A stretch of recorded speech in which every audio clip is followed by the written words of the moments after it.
बेटे और पिता की कहानी। पिता एक ऐसा शब्द है जिसके बिना परिवार अधूरा है। अक्सर हमने देखा है कि बच्चे अपनी माँ से हर बात शेयर करते हैं और माँ इसके बदले में बहुत सारा प्यार देती हैं। लेकिन हमारे पास एक शख्स ऐसा होता है जो हमें छुप कर प्यार करता है। वह अपने प्यार को कभी नहीं जताता। शायद यही कारण है कि हम पिता के छुपे प्यार को देख नहीं पाते। पिता अपनी इच्छाओं को मारकर बच्चों के सपने पूरे करने के लिए दिन रात मेहनत करता है और उनको खुश देखकर ही खुश हो जाता है। पिता की सारी खुशियाँ परिवार से शुरू होकर परिवार पर ही खत्म हो जाती हैं। तो आइए पिता के छिपे प्यार को उजागर करते एक नई कहानी पढ़ते हैं। एक छोटे से घर में एक सामान्य वर्ग का परिवार रहता था, जिसमें माता पिता व 2 बच्चे रहते थे। उन बच्चों का नाम क्रमशः रेखा व रोहित था। रेखा रोहित दोनों ही कॉलेज में हमेशा प्रथम आते थे। उनकी माँ घर की सिलाई का काम करती थी व उनके पिता की एक किराए की दुकान थी। दोनों ही कड़ी मेहनत के साथ अपनी गृहस्थी सामान्य तरीके से चला रहे थे। रेखा अक्सर पढ़ाई के साथ साथ अपनी माँ की सिलाई के काम में मदद करती थी। रोहित अपनी पढ़ाई खत्म करने के बाद अपने दोस्तों के साथ घूमता रहता था।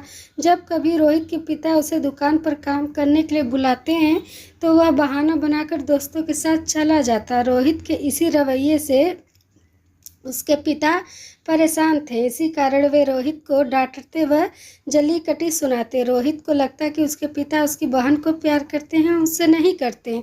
रोहित के सभी दोस्तों के पास बाइक है, इसलिए वह अपने पिता से बाइक लेने की जिद करता है। रोहित के पिता उसे बाइक दिलाने के लिए मना कर देते हैं। इसी बात पर रोहित व उसके पिता के बीच बहस हो जाती है। तो रोहित बड़बड़ाते हुए घर से बाहर निकल जाता है। वह रास्ते मैं सोच रहा था कि पता नहीं कितना पैसा बचा कर रखेंगे कि मुझे एक बाइक नहीं दिला सकते। भला ऐसे भी किसी के पिता होते हैं। वह यही बड़बड़ाते हुए रेलवे स्टेशन की तरफ बढ़ रहा था कि अचानक उसके पैर में कुछ चुभने जैसा प्रतीत हुआ। तो उसने देखा कि वह जल्दी के कारण पिता के जूते पहनकर निकला है। उसके पापा के जूते में एक कील उभरी थी जो उसके पैर में चुभ रही थी। वह कील उसके पैर में घाव कर रही थी, लेकिन उस समय वह गुस्से में था। वह बड़बड़ाते हुए आगे बढ़ गया। जैसे ही वह रेलवे स्टेशन पर पहुंचा तो उसने अपनी जेब में हाथ डाला तो उसे याद आया कि वह अपना पर्स तो घर पर ही भूल गया है। अब वह बिना पैसों के कैसे जाएगा। कुछ देर स्टेशन पर बैठने के बाद उसके दिमाग में एक ख्याल आया कि वह चुपके से घर जाएगा और पैसे लेकर यहाँ से चला जाएगा। रोहित वापस अपने घर में चुपके से गया और अपने पिता के कमरे में घुसा तो उसने पैसों के लिए अपने पापा की अलमारी खोली तो उसकी नज़र वहाँ रखी एक पिता की डायरी पर पड़ी, जिसे वे किसी को छूने भी नहीं देते थे। रोहित के खुरापाती दिमाग में उस डायरी को पढ़ने का विचार आया। रोहित डायरी लेकर वहीं पड़ी कुर्सी पर बैठ गया। उसे सोचा कि एक खजाना छुपा रखा है। ज़रूर इस डायरी में ये लिखा होगा कि किससे कितने पैसे लेने हैं और किसे कितने पैसे दिए हैं। लेकिन वह गलत था। जब उसने डायरी का पहला पन्ना खोलकर देखा तो उसके चेहरे के सारे भाव गायब हो गए, क्योंकि उस डायरी में वैसे कुछ भी नहीं था जैसा कि वह सोच रहा था। उस डायरी के उन पैसों का हिसाब था जो उसके पिता ने अलग अलग कार्यों के लिए लोगों से उधार लिए हैं। इनमें से ज़्यादातर पैसे रोहित के कामों के कारण लिए गए थे। उस डायरी में एक लिस्ट थी जिसमें कंप्यूटर का नाम भी था। लिखा कुछ यूँ था, 50,000 बेटे के कंप्यूटर के लिए। ये वही कंप्यूटर है जो रोहित आज भी यूज करता है, लेकिन उसे यह नहीं पता था कि उस कंप्यूटर के लिए पैसे कहाँ से आए। आज उसे इस डायरी से पता चला कि पैसे कहाँ से आए थे।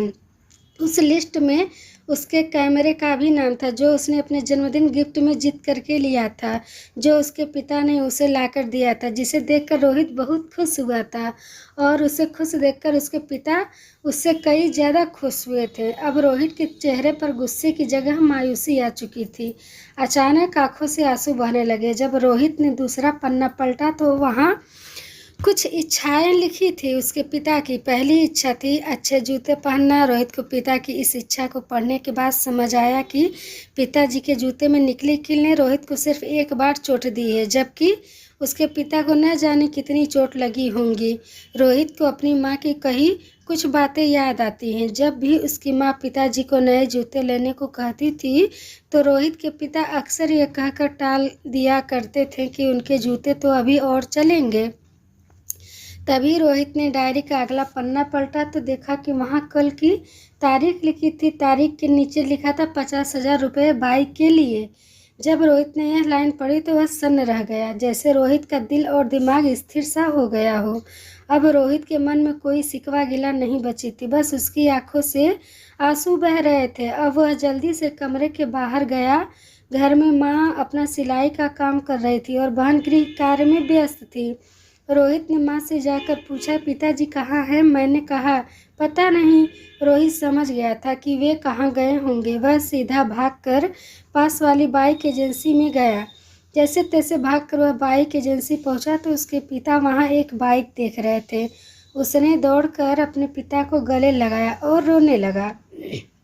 रोहित ने नम आंखों से पिता से कहा कि पापा, मुझे मोटरसाइकिल नहीं चाहिए, आप अपने लिए जूते ले लो। अब आज से मैं जो भी लूँगा वह अपने बलबूते पे अपनी मेहनत की कमाई से लूँगा। पिता अपने सपनों को मार कर बच्चों के सपने को पूरा करने के लिए सारी उम्र मेहनत करता है। पिता भी बच्चों को उतना प्यार करते हैं जितना कि माँ करती हैं। संसार के हर व्यक्ति को अपने माता पिता की इज्जत करनी चाहिए। अगर आपके पास माता पिता हैं तो आप खुश नसीब हैं। इस दुनिया में सिर्फ माता पिता ही है जो बिना किसी कारण आपको खुश देखना चाहते हैं, आपकी तरक्की देखना चाहते हैं। ऐसे बहुत से लोग हैं जिन्हें माँ बाप का प्यार भी नसीब नहीं होता। अतः आप अपने माँ बाप की भावनाओं का सम्मान करें, उन्हें प्यार दें। अगर आपको यह कहानी अच्छी लगी तो अपने माता पिता के पैर छूकर उनका आशीर्वाद लो और प्रण करो कि आप उन्हें कभी दुखी नहीं करेंगे।